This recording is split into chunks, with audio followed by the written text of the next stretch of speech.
Hello students, today we'll be starting the second part of the chapter Elements, Compounds and Mixture for class 8 chemistry, that is separation of mixtures.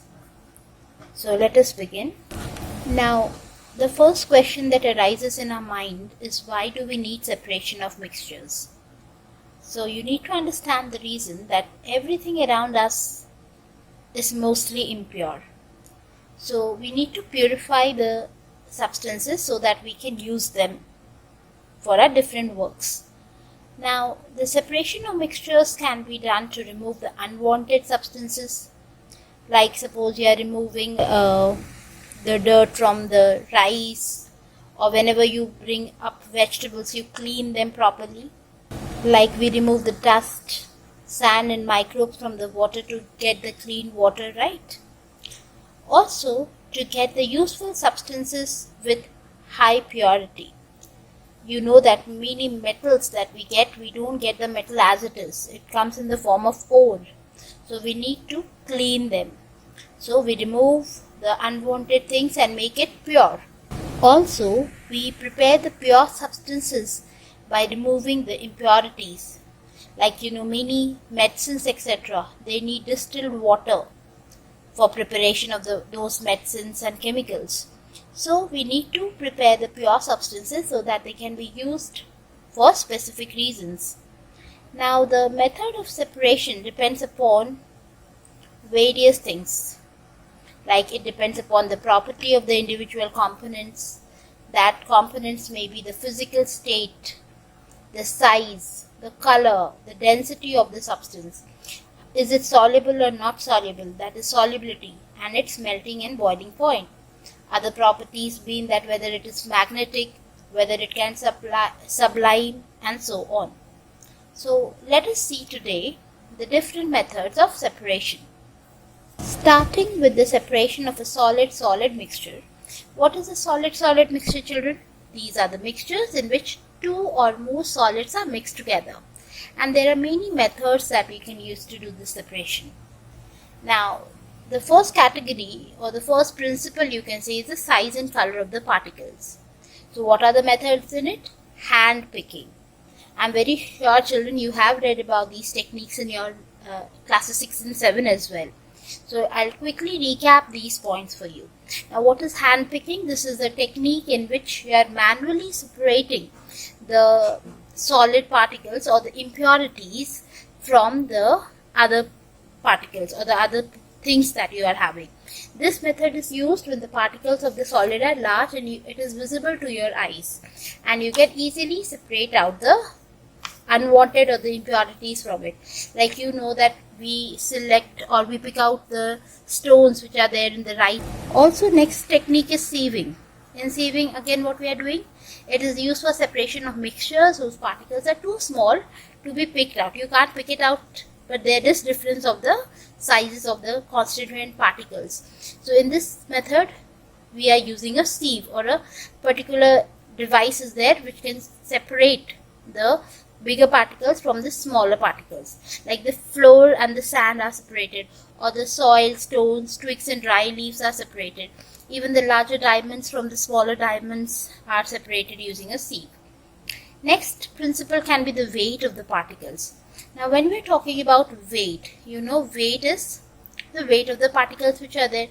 So maybe the impurities are of the lighter weight, right? So one technique is winnowing. In winnowing, what happens? It is used to separate mixtures where the one component, which mostly is the impurity, it is much lighter than the useful component.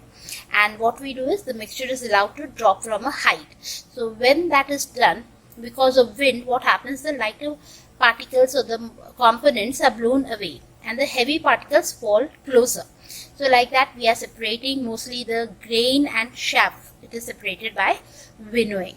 And then also, according to the weight of the component, there is a technique where we have sawdust and sand.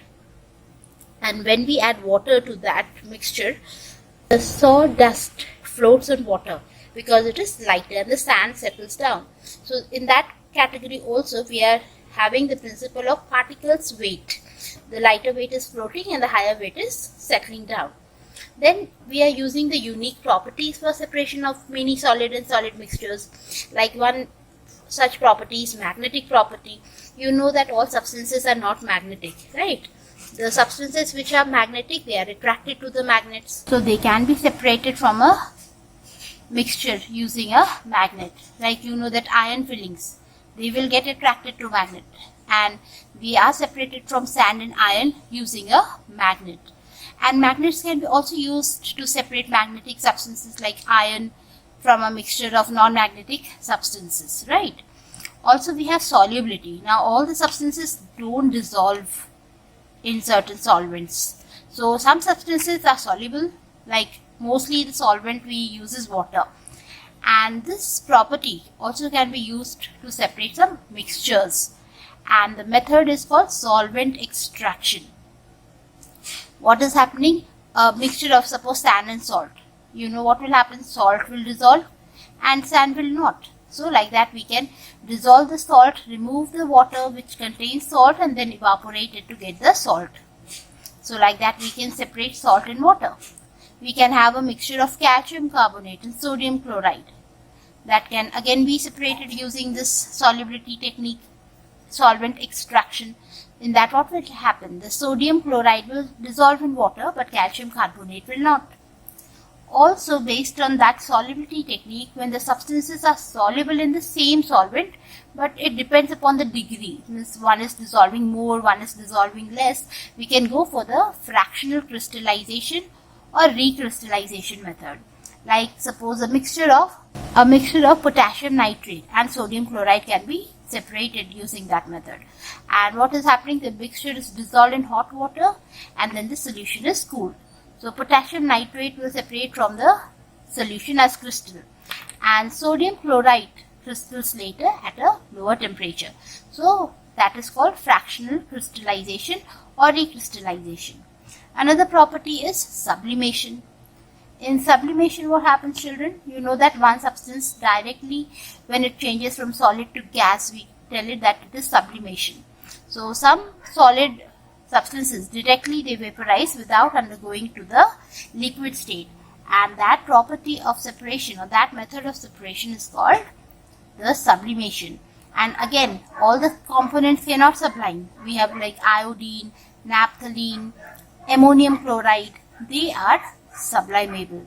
So if those are the mixtures, like if you are given a mixture of ammonium chloride and sodium chloride, so you can go for sublimation, because ammonium chloride will sublime whereas sodium chloride will not. Next we go to the separation of solid liquid mixtures. Now what is this kind of a mixture? When one or more solids are mixed in a liquid. So different methods again can be used for this technique. So like sedimentation and decantation, you have been reading this from class 4-5 onwards. So you know that if the solid is heavy and insoluble, it generally settles down after some time, and then that is called sedimentation. And when you pour out the liquid from it without disturbing the sediment, then we call it decantation. Then we have the method of filtration. If a solid is there which is insoluble but it has very fine particles mixed in that liquid, generally it is when it is a homogeneous mixed solution, you can say, filtration can be used to separate such components. In filtration, what is particular?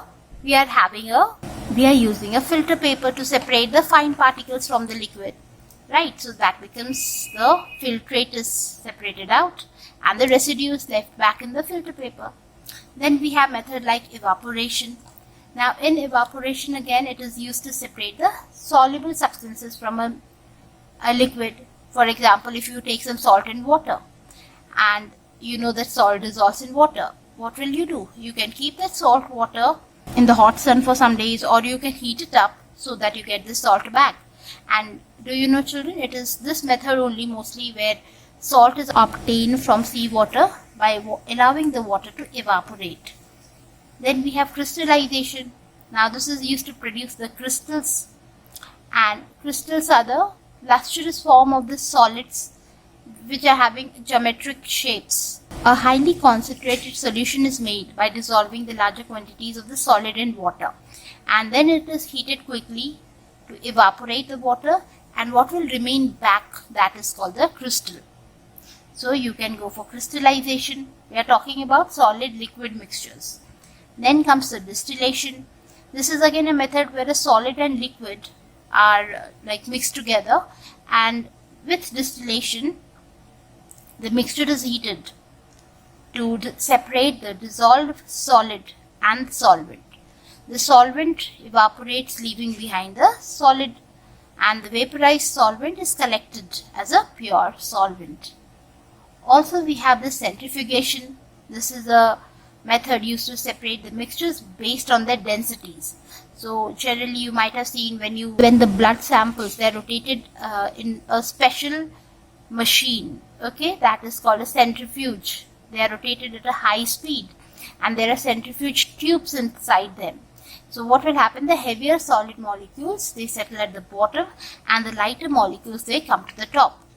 The solid molecules will aggregate to form a sediment here on the inner walls of the tube. Centrifugation is used in the dairies to separate the cream from the milk, also in the medical laboratories before testing blood and urine samples. Centrifugation is done. For today, I want to wind up here, children. I hope you have understood the basic concepts, because these concepts you have already read in your lower classes. And dear children, if you like the video, don't forget to like, share and comment on the video. Thank you for listening.